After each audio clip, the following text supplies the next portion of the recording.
Perkenalkan, nama saya Stefania Getrudis Enokonta Sadipun, biasa dipanggil Nia, saya dari kelas Insight, dan pada video kali ini saya akan membahas mengenai perbandingan akurasi algoritma KNN atau K-nearest neighbors dan random forest dalam memprediksi IPM atau Indeks Pembangunan Manusia. Untuk latar belakang dan rumusan masalahnya, yang pertama latar belakangnya, dilansir dari Badan Pusat Statistik Indonesia, Indeks Pembangunan Manusia atau IPM Masyarakat Indonesia pada tahun 2021 mencapai 72,29, yang mana nilai ini mengalami peningkatan dibandingkan capaian tahun sebelumnya, yaitu 71,94. Hal ini merupakan hal yang baik, tetapi juga menjadi tantangan untuk kehidupan mendatang, karena berdasarkan data dari UNDP atau United Nations Development Program, yaitu badan yang bergerak dengan tujuan untuk memberikan bantuan terutama untuk meningkatkan pembangunan negara-negara berkembang, pada tahun 2022 terdapat 9 negara yang masuk pada kategori dengan IPM rendah. Lalu bagaimanakah dengan Indonesia? Apakah Indonesia masih bisa mempertahankan dan terus meningkatkan IPM ataukah justru menurun? Nah, untuk menjawab pertanyaan ini, maka kita perlu untuk melakukan tindak lanjut. Salah satu caranya adalah dengan melakukan prediksi IPM terlebih dahulu, di mana hasil prediksi dari IPM ini dapat kita gunakan untuk menjadi acuan untuk menindaklanjuti apa yang perlu dilakukan sesuai dengan hasil prediksinya. Nah, dengan ini diharapkan Indonesia bisa tetap mempertahankan IPM-nya serta bisa terus melakukan hal-hal untuk meningkatkan IPM.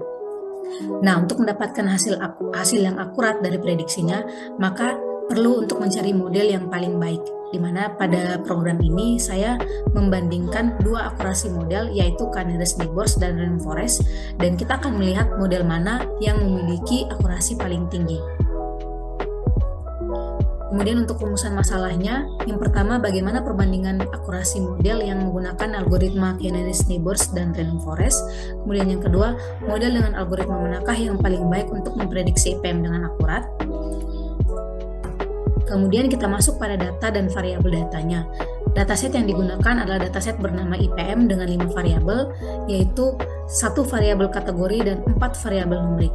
Nah, ini adalah variabel-variabelnya. Yang pertama adalah variabel harapan lama sekolah yang merupakan variabel numerik, dan di dalamnya itu berisi nilai-nilai seberapa lama seseorang ingin bersekolah yang dihitung dalam tahun. Contoh datanya itu atau sampel data variabelnya adalah 14,36 tahun, 13,90 tahun, dan seterusnya. Variabel yang kedua adalah pengeluaran per kapita yang termasuk dalam variabel numerik, yang mana nilainya itu berisi nilai-nilai seberapa banyak pengeluaran seseorang tiap bulannya, yaitu menghitung rupiah per bulan. Sampel datanya itu 14.922 rupiah, kemudian 11.059 rupiah, dan seterusnya. Untuk variabel rata lama sekolah, itu adalah variabel numerik, dan dia itu berisi nilai-nilai rata-rata seseorang menempuh pendidikan dalam tahun. Sampel data variabelnya itu 9,37 tahun, 11,30 tahun, dan lain seterusnya. Kemudian variabel usia harapan hidup termasuk dalam variabel numerik. Dia berisi nilai-nilai seberapa besar harapan hidup seseorang yang dihitung dalam tahun. Contoh atau sampel data variabelnya itu ada 64,83 tahun, 71,20 tahun, dan sebagainya. Kemudian yang terakhir adalah ada variabel IPM yang termasuk ke dalam variabel Y-nya. Nah, variabel IPM ini adalah variabel kategori yang di dalamnya berisi kategori Indeks Pembangunan Manusia pada masyarakat Indonesia. Nah, ada 4 kategori, yaitu low, normal, high, dan very high.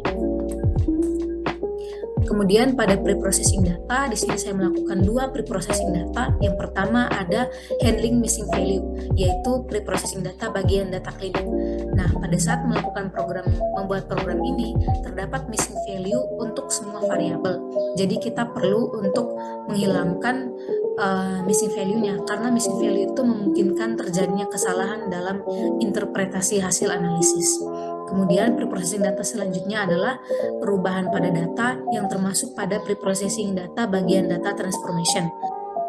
Variabel IPM berisi data-data berbentuk string dengan tipe data objek, sedangkan variabel lainnya berupa data numerik dengan tipe data float 64 dan integer 64. Nah, hal ini perlu diperhatikan karena dia itu berbeda. Karena data pada variabel IPM itu tidak akan bisa dicari korelasinya dengan variabel lainnya jika masih berbentuk string dengan tipe data objek. Oleh karena itu, kita perlu melakukan transformasi data.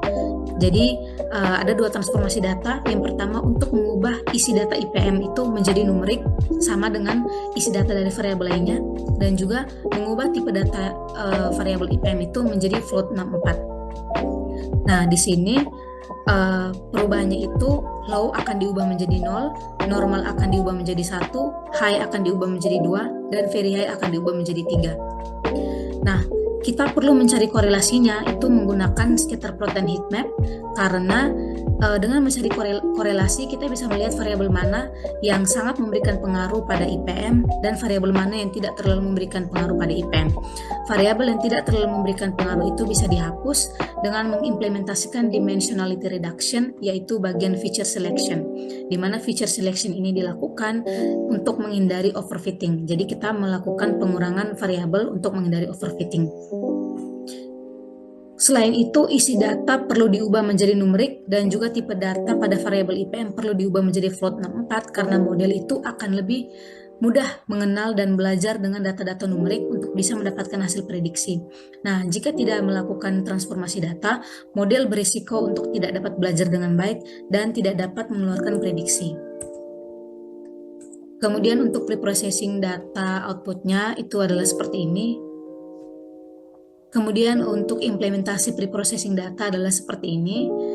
Jadi di sini handling missing value-nya pada saat kita cek semua variabel memiliki missing value. Jadi kita akan menghapus. Kemudian data transformasinya. Yang pertama ini kita bisa lihat bahwa IPM memiliki variabel IPM memiliki nilai-nilai string. Ada high, normal, low, dan very high. Nah, ini kita ubah menjadi numerik, di mana high itu adalah 2, normal adalah 1, low adalah 0, dan very high adalah 3. Kemudian pada saat kita mengecek info datasetnya, nah ini IPM dia berbentuk objek, jadi tipe datanya adalah objek. Nah, kita ubah tipe data objek ini menjadi float 64. Kemudian untuk model dan parameter, seperti yang sudah saya jelaskan sebelumnya bahwa di sini saya menggunakan dua model, yaitu KNN dan Random Forest. Untuk KNN ada satu parameter yaitu N-neighbors, di mana N-neighbors adalah jumlah tetangga terdekat. Nah, di sini saya memberikan nilai 5. Kemudian untuk Random Forest ada beberapa parameter. Yang pertama adalah N estimator, yaitu jumlah decision tree sebanyak 2000. Jadi untuk membangun Random Forest, dia dibangun dari decision tree, dan saya memberikan decision tree itu atau base learner-nya itu sebanyak 2000. Kemudian random state-nya sebanyak 1, max leaf nodes yaitu maksimal leaf node atau node yang paling akhir dari decision tree itu sebanyak 40, dan yang terakhir adalah min sample split atau minimal node yang diperlukan untuk melakukan split sebesar 20. Kemudian untuk ukuran kebaikan model, jadi ini kita bisa melihat hasil classification report dari KNN dan classification report dari Random Forest, dan juga kita bisa melihat learning curve dari training score dan cross validation KNK, nearest neighbors, dan Random Forest. Nah, untuk akurasinya nearest neighbors itu memiliki akurasi 81%, dan untuk training score-nya bermula dari 0,86, kemudian turun dan naik ke 0,85. Kemudian untuk cross validation score-nya bermula dari 0,79, kemudian turun dan naik lagi ke 0,79. Nah, untuk Random Forest akurasinya adalah 0,96. Nah, ini dikatakan lebih tinggi dari KNN ya. Kemudian untuk training score-nya adalah 0,97, kemudian naik dan sedikit mengalami penurunan. Kemudian cross validation score-nya itu bermula dari 0,88 dan terus naik hingga mencapai 0,96. Kita masuk pada bagian kesimpulan. Yang pertama, berdasarkan training score dan cross validation pada kedua model Random Forest memiliki kurva yang cenderung naik, sehingga dikatakan performa model Random Forest dalam memprediksi nilai IPM itu lebih baik daripada model nearest neighbors. Nah, training score dan cross validation yang memiliki kurva yang cenderung naik ini juga dikatakan bahwa model Random Forest lebih banyak dan lebih baik belajar dibandingkan model KNN. Kemudian akurasi dengan model KNN adalah 81% dan akurasi dengan model Random Forest adalah 96%. Yang terakhir, model Random Forest dikatakan sebagai model yang paling baik di antara kedua model ini karena memiliki akurasi yang lebih besar ya antara Random Forest dengan KNN dalam melakukan prediksi dari nilai IPM atau Indeks Pembangunan Manusia. Itu saja yang dapat saya sampaikan pada video kali ini. Terima kasih telah menonton. Mohon maaf apabila ada kesalahan kata dalam penjelasan saya, dan terima kasih.